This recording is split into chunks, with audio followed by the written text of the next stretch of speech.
ካሳንቺስ ከዚህ ቀደም የነበረ ሁኔታ ለረጅም ጊዜ ጥርሱን ሳይፍቅ የቆየ ሰው የሚያሳየው አይነት ፈገግታ፣ ለረጅም ጊዜ ማበጠሪያ ጸጉሩን ሳይነካው የቆየ ሰው በጸጉሩ ላይ የሚታየው ገጽታ፣ ለረጅም ጊዜ ሳይታጠብ ያልታጠበ ልብስ ለብሶ የምናየው አይነት ምልክት ነበረች።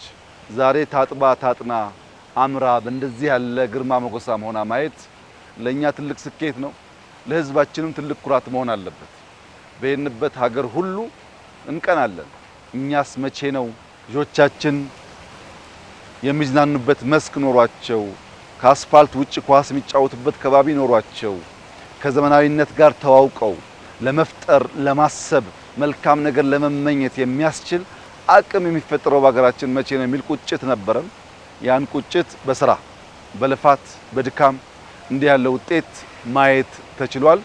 ይህ ለመላው የኢትዮጵያ ሕዝብ በተለይም ለአዲስ አበባ ነዋሪዎች ትልቅ ኩራትና ክብር ነው።